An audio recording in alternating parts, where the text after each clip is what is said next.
Full Moon sale ಬೆಳಗ್ಗೆ 9 ಗಂಟೆಯಿಂದ ರಾತ್ರಿ 12 ಗಂಟೆವರೆಗೂ ಜುಲೈ 29 ಒಂದು ದಿನ ಮಾತ್ರ. ಅಧಿವೇಶನದ ಉಳಿದ ದಿನಗಳಲ್ಲಿ ಸಂಸತ್ತು ಚರ್ಚೆಗೆ ವೇದಿಕೆಯಾಗುತ್ತಾ ಅಥವಾ ರಾಜಕೀಯ ಸಮರಕ್ಕೆ ಬಲಿಯಾಗುತ್ತಾ? ನಿಮಗೆ ಗೊತ್ತಾ, 1 ನಿಮಿಷ ಸಂಸತ್ತು ನಡೆದ್ರೆ ವೆಚ್ಚ ಆಗೋ ಹಣ ಎಷ್ಟು ಅಂತ?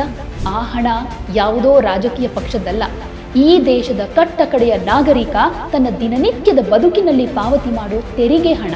ಗದ್ದಲ, ಗಲಾಟೆ, ಸಭಾತ್ಯಾಗ, ಘೋಷಣೆಗಳು ಮತ್ತು ಕೊನೆಗೆ ಸ್ಪೀಕರ್ ಅವರ ಸದನ ಮುಂದೂಡಿಕೆಯ ಆದೇಶ.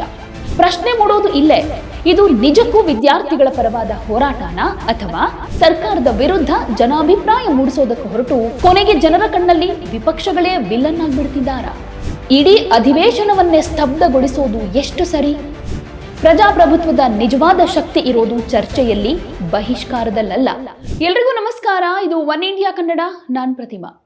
ವೀಕ್ಷಕರೇ, ಪ್ರಜಾಪ್ರಭುತ್ವದ ಶಕ್ತಿ ಇರೋದು ಕೇವಲ ಪ್ರತಿಭಟನೆಯಲ್ಲಿ ಮಾತ್ರ ಅಲ್ಲ, ಸಂವಾದ ಮತ್ತು ಚರ್ಚೆಯಲ್ಲಿಯೂ ಅಂತ ಹೇಳಬಹುದು.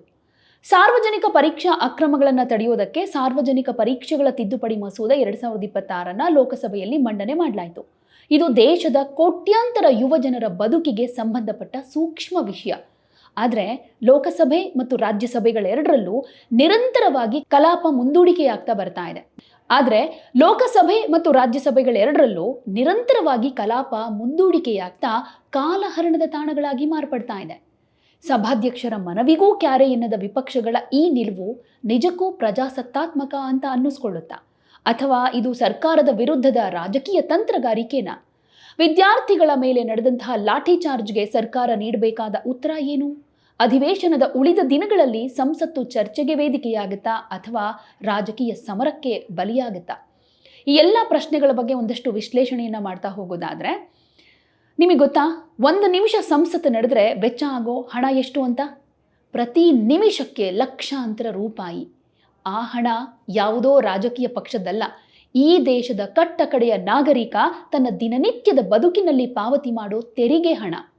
ಆದರೆ ಕಳೆದ 1 ವಾರದಿಂದ ದೇಶದ ಅತ್ಯುನ್ನತ ಪ್ರಜಾಪ್ರಭುತ್ವದ ದೇಗುಲವಾಗಿರೋ ಸಂಸತ್ನಲ್ಲಿ ನಡೀತಾ ಇರೋದಾದ್ರೂ ಏನು? ಗದ್ದಲ, ಗಲಾಟೆ, ಸಭಾತ್ಯಾಗ, ಘೋಷಣೆಗಳು ಮತ್ತು ಕೊನೆಗೆ ಸ್ಪೀಕರ್ ಅವರ ಸದನ ಮುಂದೂಡಿಕೆಯ ಆದೇಶ.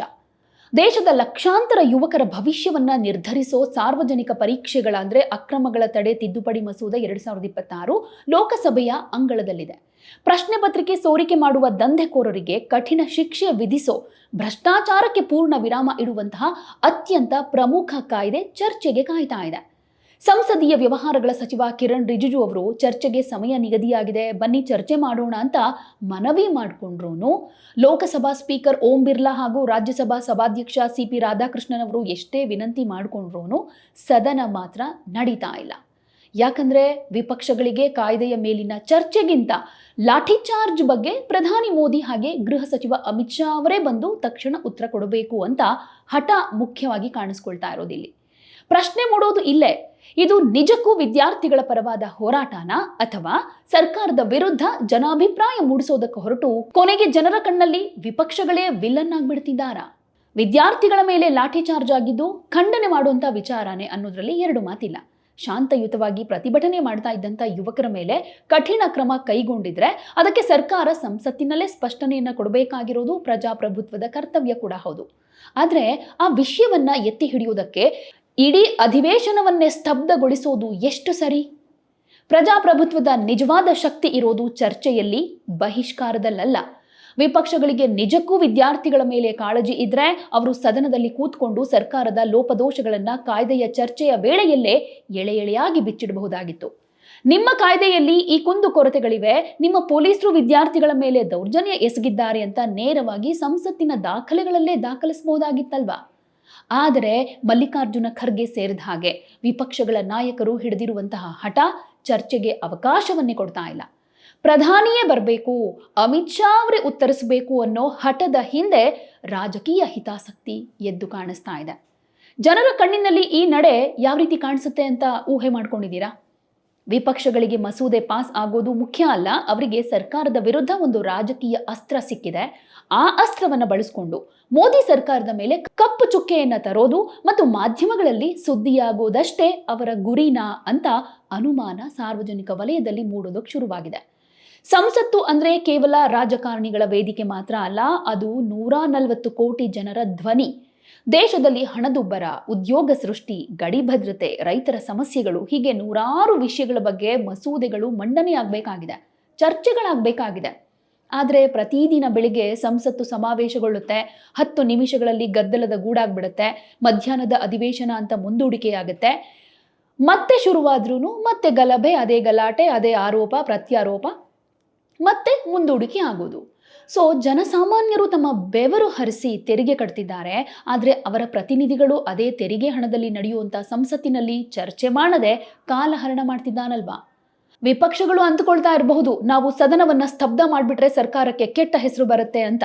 ಆದರೆ ವಾಸ್ತವ ಸ್ಥಿತಿ ಬೇರೆ ಥರಾನೇ ಇದೆ. ಜನರು ಈಗ ರಾಜಕೀಯವಾಗಿ ಜಾಗೃತರಾಗಿದ್ದಾರೆ. ಟಿವಿ, ಸೋಷಿಯಲ್ ಮೀಡಿಯಾಗಳಲ್ಲಿ ಕಲಾಪಗಳನ್ನು ನೇರವಾಗಿ ನೋಡ್ತಿದ್ದಾರೆ. ಚರ್ಚೆಗೆ ಅವಕಾಶ ಕೊಟ್ಟರೂ ಓಡಿ ಹೋಗುವ, ಗದ್ದಲ ಎಬ್ಬಿಸೋ ನಾಯಕರನ್ನು ನೋಡಿ ಜನರಿಗೆ ರೋಸಿ ಹೋಗಿದೆ. ಸರ್ಕಾರದ ತಪ್ಪನ್ನ ತಿದ್ದೋದು ವಿಪಕ್ಷಗಳ ಕೆಲಸನೇ ಹೊರತು ಸಂಸತ್ತಿನ ಬಾಗಿಲು ಮುಚ್ಚೋದಲ್ಲ. ಈ ಧೋರಣೆಯಿಂದಾಗಿ ವಿಪಕ್ಷಗಳು ತಾವೇ ನಿರ್ಮಿಸಿಕೊಂಡ ರಾಜಕೀಯ ಬಲೆಯಿಂದ ಹೊರಗಡೆ ಬರುವುದಕ್ಕಾಗದೆ ಜನರ ಪಾಲಿಗೆ ವಿಕಾಸದ ತಡೆಗೋಡೆಯಂತೆ ಕಾಣಿಸ್ತಾ ಇದ್ದಾರೆ.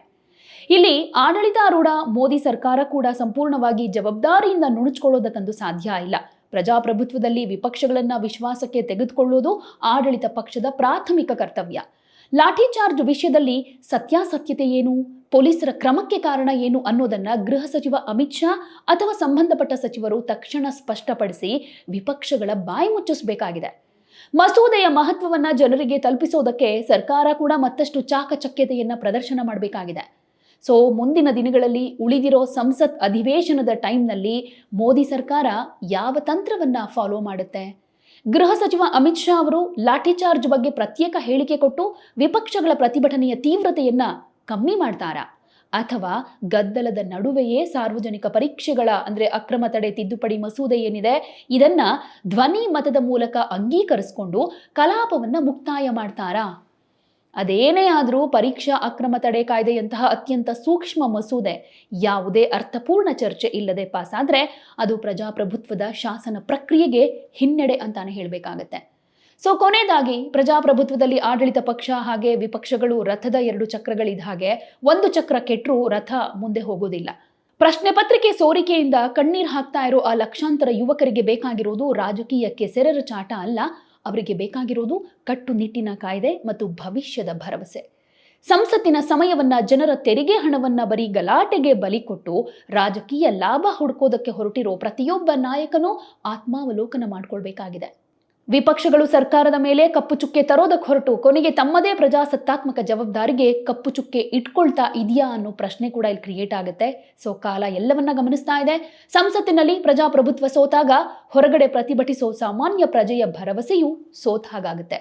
ಇನ್ನಾದರೂ ಗದ್ದಲ ನಿಲ್ಲಲಿ, ಸಂಸತ್ತಿನಲ್ಲಿ ಚರ್ಚೆಗಳ ಧ್ವನಿ ಮೊಳಗಲಿ.